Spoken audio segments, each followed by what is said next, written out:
I've been a trucker for over 15 years now, and if there's one thing you learn fast on the road, it's that night driving plays tricks on you. Long stretches of empty highway, the hum of the engine, the glow of dashboard lights, it all starts to blur together after a while. You hear things. You see things. Most guys just chalk it up to fatigue or overactive imagination. That's what I thought too, until last year. I was hauling a load from Dallas up to Denver, pretty standard run for me. I left late in the afternoon, planning to drive through most of the night to avoid traffic. Around 1 a.m., I found myself on a remote stretch of highway in western Kansas. Flat land, nothing but fields on either side, and not another set of headlights in sight. Just me, my rig, and the blacktop. To stay awake, I kept my CB radio on. Channel 19, like always. Truckers shoot the breeze there, warn about speed traps, or just kill time chatting. It's company when you're out in the middle of nowhere. That night, though, it had been dead silent for hours. Not unusual that late, especially out there. I was sipping coffee, zoning out to the sound of my tires on the pavement, when the static suddenly crackled to life. Nyon copy? Hello? Somebody, please, copy. The voice came through sharp, panicked. I straightened up and grabbed the mic. This is Big Al, I got you. What's going on, driver? I said, using my handle. There was a pause, just static hissing. Then the voice came back, shaky and urgent. I need help. He's following me. Been on my tail for miles. I can't lose him. I felt a chill run through me. You hear about hijacking sometimes, but it's rare out here. Still, I tried to keep calm. All right, driver. Where you at? What highway? Another pause. Longer this time. I'm on 54.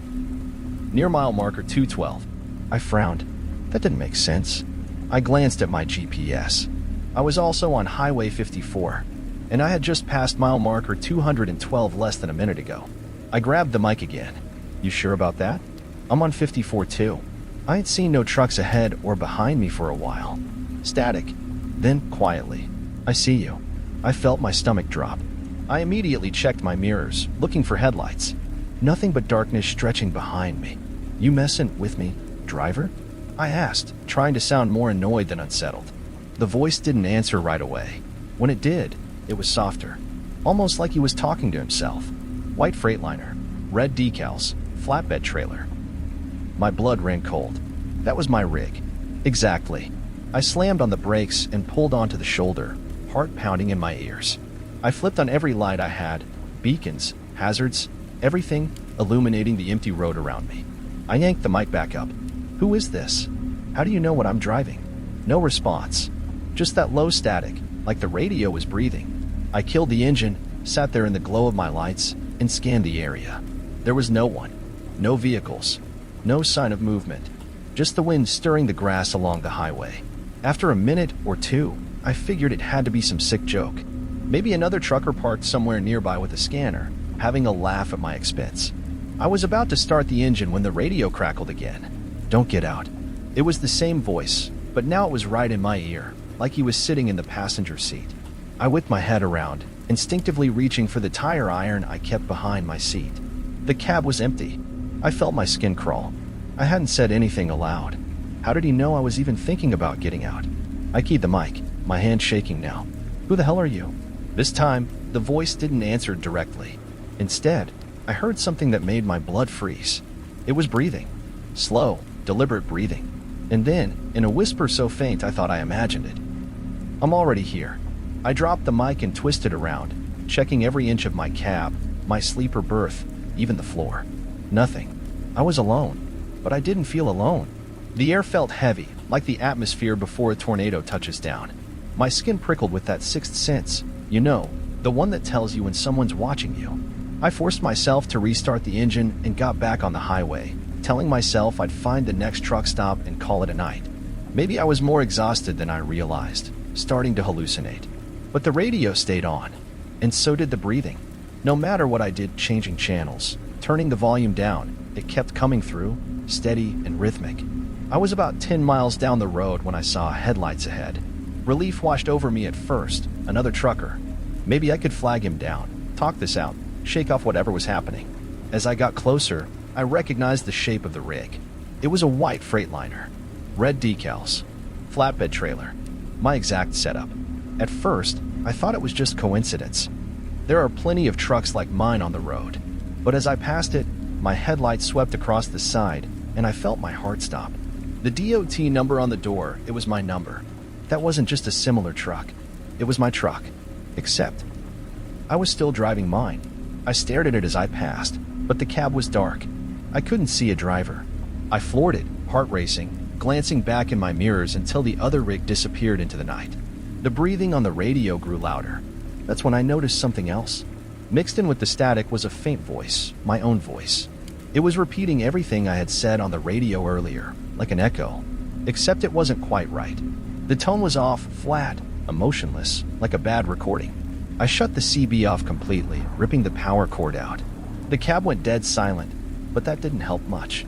I could still hear the phantom breathing in my head. When I finally reached a well-lit truck stop, I pulled in and parked as close to the building as I could.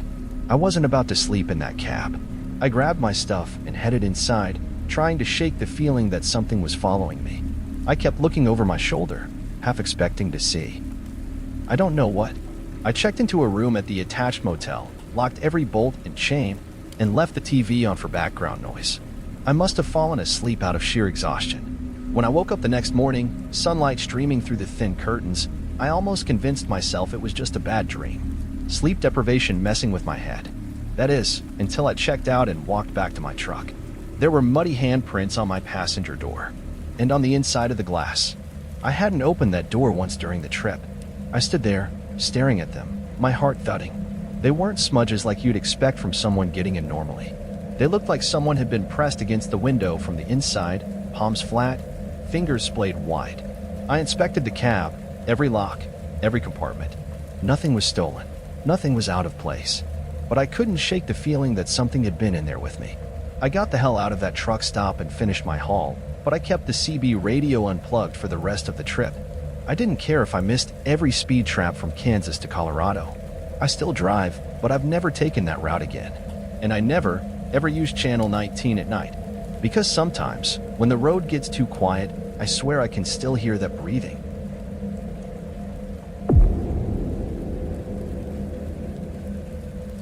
I've been driving trucks long enough to know that when something feels off about a job, you walk away. No load is worth your life or your license. But sometimes, when bills pile up and you're staring down a slow month, it's easier to ignore that gut feeling. That's exactly how I ended up taking the load I'm about to tell you about. It was late September last year. Work had been thin, and I was desperate to make up for lost time. I was parked at a small lot outside Tulsa when a guy approached me, middle-aged, clean-cut, but something about him felt rehearsed, like he was trying too hard to seem casual. He asked if I was looking for work. I told him it depended. He said he had a short-notice haul night run, decent pay for minimal miles. The catch? No paperwork. Cash on delivery. He handed me a fat envelope right there, told me there'd be another waiting at the drop-off.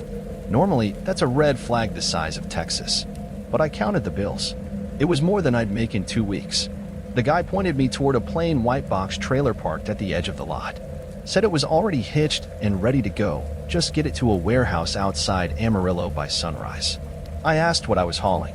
He didn't even blink. Don't matter. Just keep it locked and don't stop unless you have to. I should have walked away, but I didn't. I hooked up the trailer, did a quick walk around. No markings, no company logos, nothing unusual, at least on the outside. The lock on the back was heavy-duty, industrial grade. Not uncommon for high-value goods, I told myself.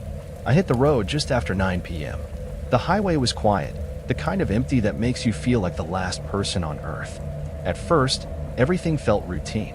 I put on some music, kept my speed steady, and tried not to think about how shady this whole thing was. About an hour in, I heard it. A thud. It came from the trailer. Not like cargo shifting, any trucker knows that sound, but like something heavy had dropped or slammed against the wall. I checked my mirrors, half expecting to see the trailer swaying, but it was rock steady. I told myself it was probably a loose pallet, even though I knew the load should have been secured. Another 15 minutes passed before I heard it again. Thud. Scrape. Like something dragging along the floor.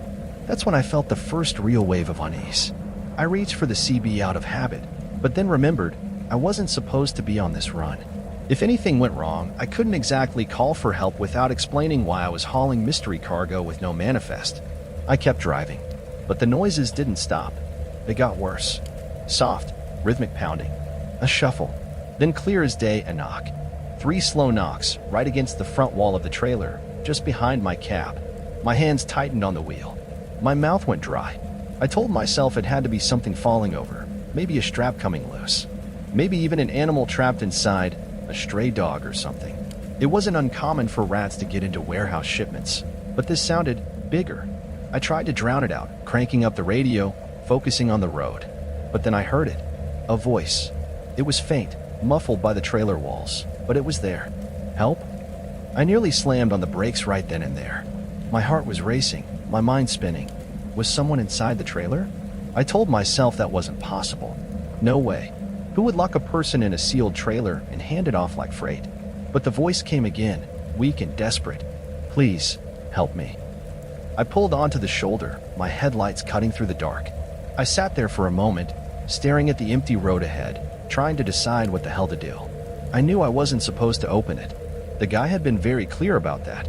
But if there was a person trapped in there, I couldn't just ignore it. I grabbed my flashlight and climbed down from the cab, the cool night air hitting me like a slap. As I walked toward the back of the trailer, the silence was deafening. No traffic, no wind, just the crunch of gravel under my boots. I stood in front of the locked doors, hesitating. Is someone in there? I called out. For a few seconds, nothing. Then, softly, right up against the metal. Please. The voice was so faint, I couldn't tell if it was a man or a woman.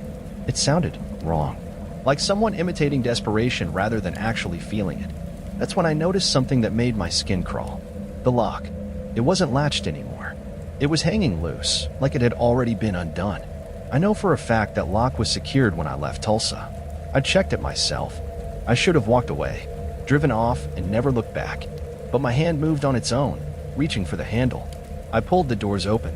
The flashlight beam barely pierced the darkness inside, but what I did see will haunt me for the rest of my life. The trailer was empty, completely empty.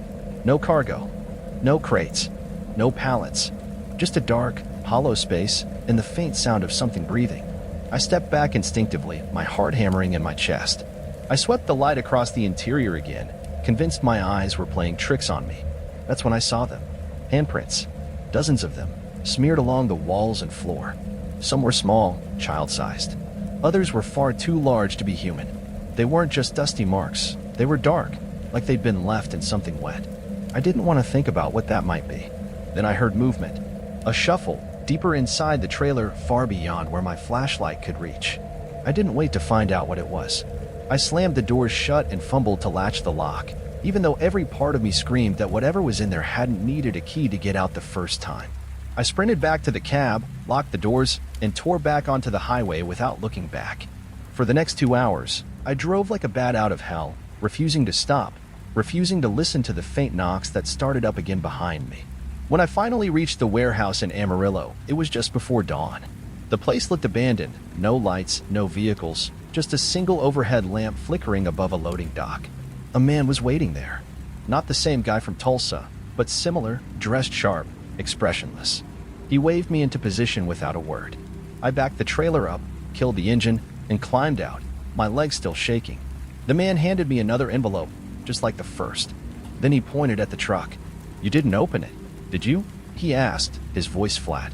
I lied, said no. He stared at me for a long moment, like he knew I was full of it. Then he nodded toward the road. You can go. I didn't need to be told twice. I left that trailer, that warehouse, and that job behind me.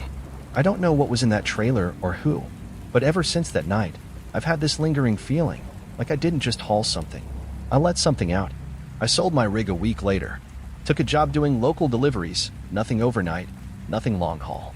And sometimes, when I'm driving past an empty lot or a dark loading dock, I swear I can still hear it. That soft, hollow knock, coming from nowhere.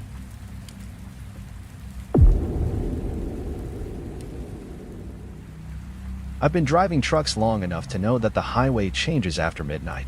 It's like a different world out there, emptier, quieter, like the darkness stretches a little deeper. Most truckers have stories about weird things they've seen during late-night hauls. I used to think they were just tall tales to pass the time. But after what happened to me on Route 35, I don't laugh at those stories anymore. It was early spring last year. I was hauling a load from Laredo up toward Oklahoma City.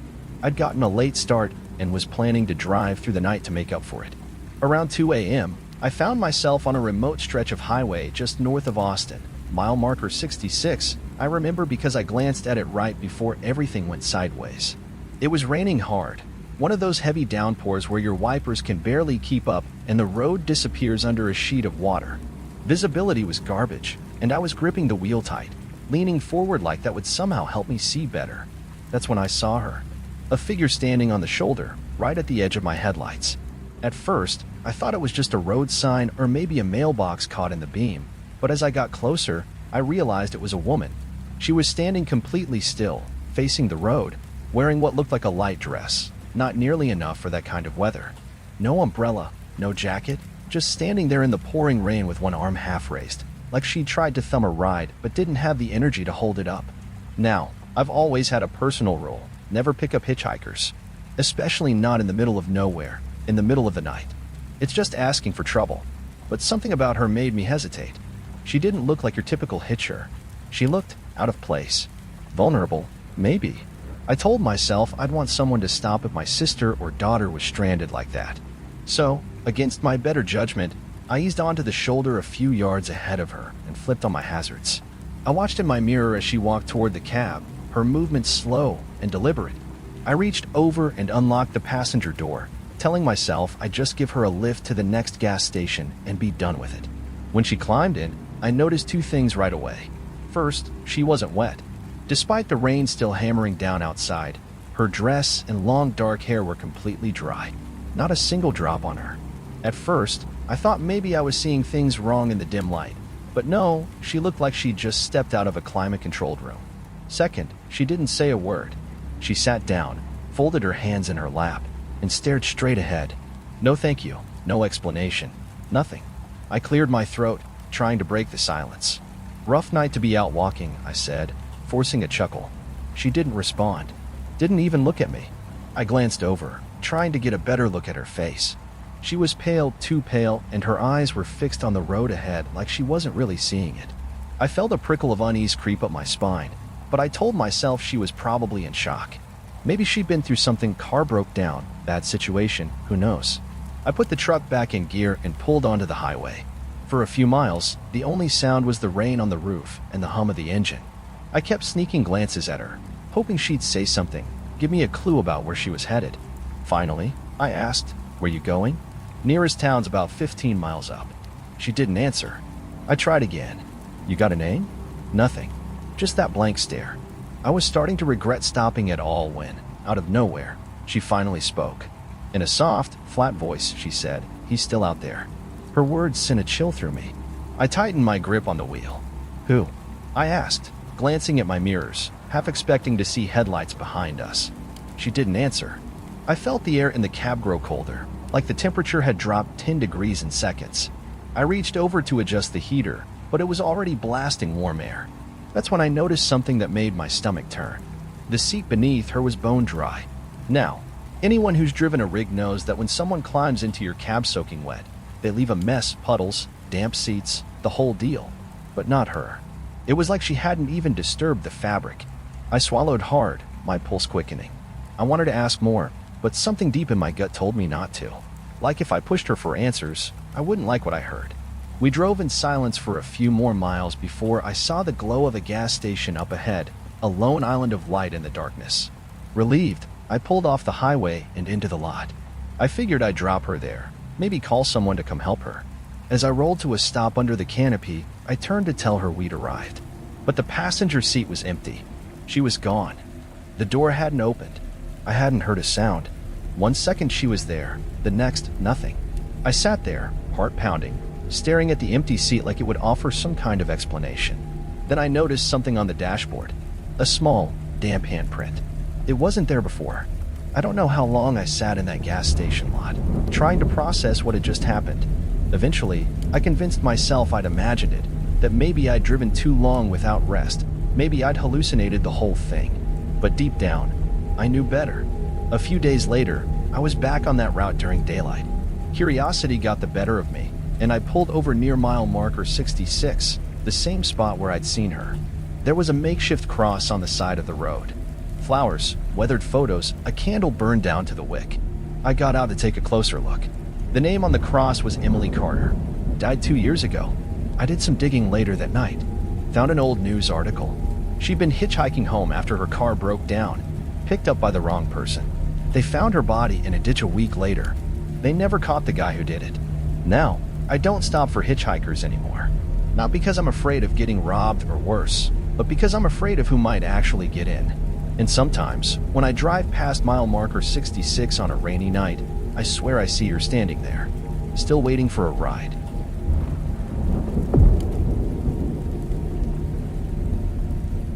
I've done a lot of strange runs in my time as a trucker, last-minute hauls, weird cargo, shady clients.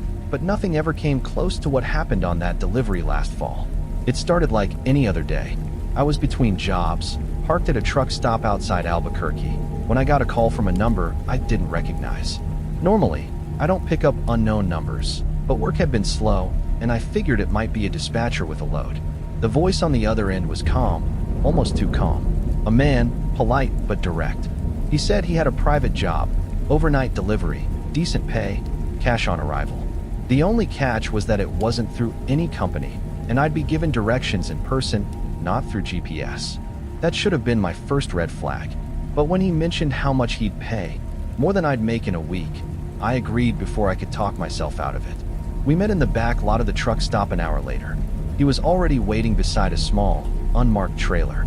No logos, no serial numbers, just plain white, like it had been scrubbed of any identity. He handed me a sealed envelope with the drop-off details. Inside was a wad of cash, half up front, and a single sheet of paper with handwritten directions. No address, no town name, just a series of turns, mile markers, and a note at the bottom. Arrive before sunrise. Do not deviate. I asked him where exactly I was headed. He just smiled and said, "You'll know when you get there." I should have walked away. But money talks, and I've never been good at saying no when rent's due. I hitched up the trailer and headed out just after sundown. The first couple of hours felt normal enough. The directions took me east along familiar highways, but after a while, they led me on to smaller roads, ones I'd never driven before. Paved at first, then rougher, narrower. By midnight, I was deep into what felt like the middle of nowhere. The kind of place where the map turns into empty space. No cell service, no lights, just endless stretches of dark desert and the hum of my engine. That's when the fog rolled in. It wasn't gradual. 1 minute the night was clear, the next I was surrounded by thick, suffocating mist. My headlights barely cut through it, and I had to slow to a crawl just to stay on the road. I kept checking the directions, following each vague landmark, left at the fork with the dead tree, straight past the broken fence. It felt less like a delivery route and more like I was being led somewhere. At some point, I realized I hadn't seen another car for hours. No signs of life, no animals, no distant glow of a town. Just me, the fog, and that creeping feeling that I was being watched by something I couldn't see. Finally, after what felt like an eternity, I saw it. A wooden sign emerged from the mist, old and cracked, with faded letters that barely spelled out a name. Welcome to Asheville. I'd never heard of it. I've driven through every corner of New Mexico, and this town wasn't on any map I knew. But I followed the road in, my tires crunching over gravel as the fog thinned just enough to reveal a cluster of buildings. It looked like a ghost town. Rundown houses, boarded up windows, a church with a collapsed steeple. No lights, no movement. I pulled into what looked like a town square, a wide open space with a fountain that hadn't seen water in decades. That's when I saw them. Figures. They stood just beyond the reach of my headlights, lining the edges of the square. Dozens of them. Men, women, even children, silent, unmoving, watching me. I couldn't see their faces clearly, but there was something wrong about the way they stood. Too still, like they weren't really people, but mannequins posed in human shapes. I sat there for a moment, my hands frozen on the wheel, heart pounding in my ears. Then, as if responding to some invisible cue, they began to move. Not toward me, but toward the trailer. I don't know why I didn't drive away right then and there. Maybe it was fear. Maybe it was that note, do not deviate. Or maybe, deep down, I knew it wouldn't matter if I tried. I watched as they circled the trailer, their hands reaching out to unlatch the doors. I hadn't unlocked it, but the doors swung open anyway. I couldn't see what was inside.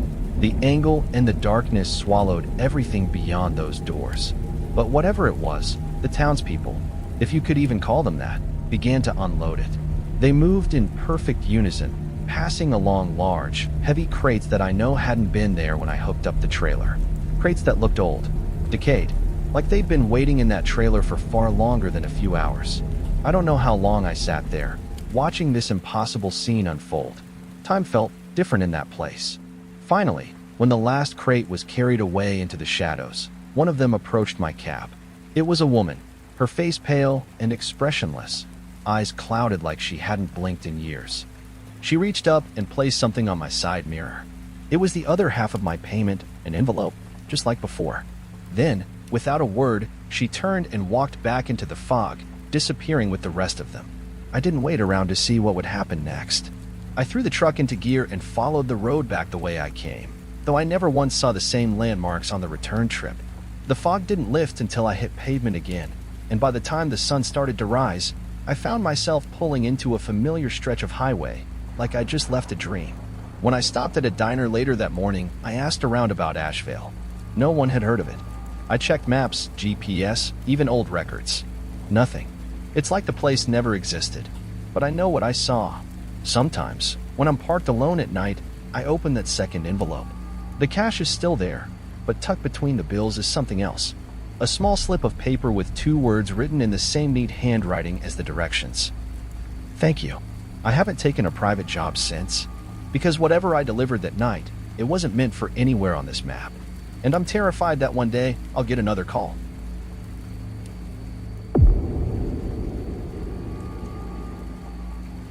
I've been hauling freight for over a decade, and in that time, I've learned that most way station stops are just routine. You pull in, get your numbers checked, maybe exchange a few words with the officer, and you're back on the road in 5 minutes. It's part of the job, nothing to think twice about.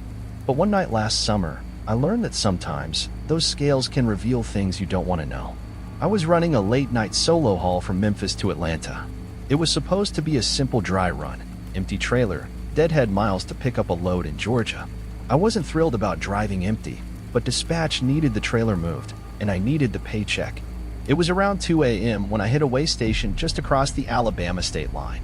The place was dead, no other trucks, no cars, just a dim building and that glowing red sign telling me to pull onto the scales. I remember thinking how quiet it was. Not unusual for that hour, but something about the stillness felt heavier than normal. I eased my rig onto the platform, watching the digital readout flicker to life on the sign ahead. Then I frowned. It showed I was overweight, by nearly 2,000 pounds. I sat there for a second, thinking it had to be a glitch. My trailer was empty. I'd done this enough times to know what my gross weight should be. Give or take a few hundred pounds for fuel and gear. Before I could react, the speaker crackled. Driver, pull around back for inspection. I sighed, figuring it was just a technical error they'd clear up once they checked the trailer. Annoying, but nothing serious. I pulled around as instructed and parked beside the inspection bay. A state trooper came out to meet me, older guy, tired eyes, but friendly enough. His name tag said McCullen. Evening, he said, flashing a small smile. Mind if we take a look? Scale saying you're carrying something you shouldn't be. Be my guest, I replied, climbing down from the cab. Trailer's empty though. Must be a faulty scale. He nodded but didn't look convinced. We walked to the back together, and I unlocked the trailer doors. When I swung them open, the beam from his flashlight cut through the darkness, revealing exactly what I expected, nothing. Just an empty, hollow trailer. Clean walls, clean floor. Not so much as a stray pallet. I turned to McCullen with a raised eyebrow, waiting for him to agree that it was all a mistake. But he didn't say anything. He just stood there, shining his light into the empty space, his expression slowly shifting from confusion to something else, something closer to fear. Then he asked a question I'll never forget. Where's the rest of them? I stared at him, thinking I must have misheard. The rest of what? I asked, my voice sharper than I intended. He didn't answer right away. He stepped closer to the trailer, crouched down, and ran his hand along the floor near the back corner. When he stood up, he was holding something. A shoe. It was small. Faded red canvas, like a kid's sneaker. The kind with Velcro straps. My stomach dropped. That hadn't been there when I started the run. I was sure of it. I'd done a quick check before leaving Memphis, and the trailer was spotless. McCullen's face had gone pale. He motioned for me to stay put and pulled out his radio, calling for backup in a tone that was way too calm to be reassuring. I felt a wave of panic rising in my chest. "Hey, wait a minute," I said, stepping toward him. "I don't know where that came from. I've been empty this whole trip." He gave me a look I couldn't read, somewhere between pity and suspicion. "We'll get this sorted out," he said, but he didn't sound convinced. While we waited for the other units, McCullen did a full sweep of the trailer, checking every inch like he expected bodies to fall out of thin air. But there was nothing else. Just that one small shoe. When backup arrived, 2 more troopers and a K-9 unit, they treated the situation like a crime scene. I was separated from my rig, asked 100 questions, and told to sit tight while they brought in a mobile scanner to sweep the trailer. The whole time, I kept insisting I didn't know anything, that I'd picked up an empty trailer, and there was no possible way I could be overweight, let alone carrying anything illegal. Hours passed. Sunrise came and went. Finally, McCullen came back over, his face drawn and tired. "We didn't find anything," he admitted, glancing back at the trailer like it still didn't make sense to him. "Scanner's clean. No hidden compartments, no false walls. Just empty space." "So the scale was wrong?" I asked, desperate for that to be the answer. But he shook his head. "We recalibrated it. Ran 2 other trucks over it after you. Both came back normal." He looked at me, his eyes darker now. "Your rig's still reading heavy." I felt a cold sweat break out across my skin. "That's not possible," I whispered. He didn't argue. He just handed me back my paperwork and told me I was free to go, but there was a weight in his voice, like he wanted to say more but didn't know how. As I walked back to my truck, I noticed something that made me stop in my tracks. There were handprints on the inside of the trailer doors. Dozens of them. Small. Smudged. Like children had been pressing their palms against the metal, trying to get out. I called McCullen over, but when we opened the doors again, the prints were gone. Just clean metal, like they'd never been there. I left that way station shaken to my core, driving straight through to Atlanta without stopping once. When I finally dropped the trailer at the yard, I told dispatch there was something wrong with it, that it needed to be taken out of rotation. I don't know what they did with it after that. I didn't ask. For weeks afterward, I kept thinking about that shoe, about the weight that shouldn't have been there, and about those handprints. I started digging around online, looking for anything, urban legends, missing person cases, anything to explain what I'd seen. That's when I stumbled on a forum thread about haunted highways and cursed trailers. Normally, I'd roll my eyes at that kind of thing, but one post caught my attention. It mentioned a trailer that had been passed around different companies for years, a plain, unmarked unit that drivers swore felt wrong. The story went that it was once used for human trafficking, dozens of kids crammed inside, left to suffocate when something went wrong. They said sometimes the trailer showed up empty, but never light, always overweight, always carrying something no one could see. I tried to trace the trailer number from my run, but dispatch claimed it didn't exist in their system, like it vanished after I dropped it off. Now, every time I roll over a way station scale, I watch that number like my life depends on it, because I know that somewhere out there, that trailer is still being hauled down lonely highways, and whoever's pulling it probably thinks they're running empty, just like I did.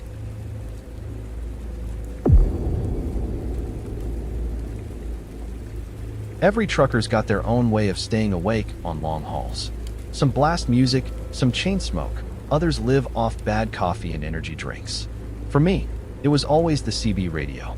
There's something comforting about hearing other voices when you're out in the middle of nowhere, especially after midnight, when the highway feels like it's swallowing you whole. But after what happened last winter, I don't touch my CB anymore, especially not Channel 6. See, most drivers stick to Channel 19. That's where the chatter happens. But every now and then, you hear stories about certain channels you're supposed to avoid. Channel 6 was one of those. Old-timers called it the Ghost Channel. I always thought it was just a joke, a way to mess with rookies. Guys would say stuff like, "Only the dead talk on 6 after dark." I never paid it much mind. Until one night, boredom and curiosity got the better of me.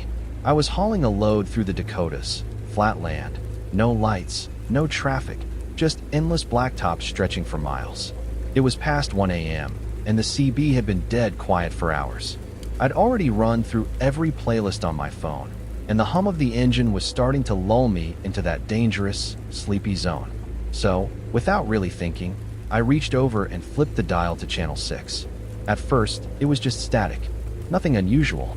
I smirked to myself, figuring it was exactly what I expected. A dead channel. No pun intended. But then the static shifted. It was subtle, like the difference between background noise and someone breathing through the speaker. I leaned in, my hand hovering over the volume knob, when a voice crackled through. "You out there, Ryan?" I froze. "My name is Ryan." Now, hearing your name on the CB isn't unheard of. If someone knows your handle or recognizes your rig, they might call out. But I hadn't spoken to anyone all night. No one knew I'd switched channels. And I sure as hell didn't recognize the voice. It wasn't like any trucker I'd ever heard. It was flat, emotionless, like someone remembering how to speak after years of silence. I hesitated, then picked up the mic. "Who's calling?" I asked, trying to keep my voice steady. There was a long pause, just that soft breathing crackling through the static. Then the voice came again, clearer this time. Been a long time since we talked. Something about the way they said it made my skin crawl. Like they knew me, but not in any way that made sense. "Who is this?" I asked again, a little sharper. The reply made my blood run cold. "Don't you recognize me, brother?" I felt my heart stop for a beat, because I only ever had one brother, and he'd been dead for 3 years. Jason died in a wreck on an icy mountain pass. He was a trucker too. Lost control, went over the edge. They never recovered his body, just pieces of his rig at the bottom of a ravine. I stared at the radio like it was something alien, my hands starting to shake. "This isn't funny," I said, my voice low. The voice on the other end let out a sound, a slow, rasping chuckle that didn't sound human. "Funny how you never came looking for me," it said. "Left me out here." I felt a knot tighten in my chest. My eyes flicked to the road, half expecting to see something, someone, standing in my headlights. But the highway was empty. "I don't know who this is," I said, gripping the mic so hard my knuckles went white. "But you've got the wrong person." Silence. Then, softly, "Look in your mirror." I didn't want to. Every instinct screamed at me not to. But I did. At first, there was nothing, just the faint glow of my taillights in the dark. Then, for a split second, I saw it. A second rig, right behind me. No headlights, no engine noise, just a massive shadow keeping pace with my truck, close enough to kiss my bumper. I whipped my head around, but when I looked again, it was gone. I slammed the mic down and reached to switch the CB off, but before I could, the voice returned, louder now, almost inside my head. "You can't turn me off, Ryan. You tuned in." The radio hissed violently, like the static itself was angry. I yanked the power cord out of the unit, killing it completely, but the hissing didn't stop. It was still coming through the speakers, through the vents, through everything. I floored it, pushing my rig harder than I ever had, desperate to outrun whatever I'd just invited into my cab. The road signs blurred past me, but one caught my eye, a green marker flashing in the night. Jason's Pass, 2 miles. I felt my stomach drop. Jason's Pass, named after some pioneer, I'm sure, but all I could think about was my brother's wreck. And I realized, with a sinking feeling, that I didn't remember this pass being on my route. In fact, I didn't recognize this stretch of highway at all. The landscape had changed. No more flat plains. Now I was climbing, winding through sharp turns and steep drop-offs. The fog rolled in thick, swallowing the road behind me. I was trapped. The voice came back one last time, soft and almost sad. Should have answered sooner. The headlights flickered, and for a moment, I saw a figure sitting in the passenger seat. Jason, or something wearing his face. His skin was pale, eyes sunken and hollow, like he'd been pulled out of a lake after days underwater. He just stared ahead, a twisted grin spreading across his face. Then the lights cut out completely. I don't remember much after that. When I came to, it was daylight, and I was parked safely in a rest area just outside Bismarck. My CB radio was still unplugged, but the dial had been turned back to channel 6. And sitting on my passenger seat was a cracked photo frame, the one I'd kept at home, with the last picture of me and Jason before he died. I don't know how it got there. I asked around about Jason's Pass later. No one had heard of it. There's no record of a mountain pass by that name anywhere in the Dakotas. But I know what I saw. Now, I warn every rookie driver I meet, never touch channel 6 after dark. Because once you tune in, the dead start talking. And sometimes, they're not done with you yet.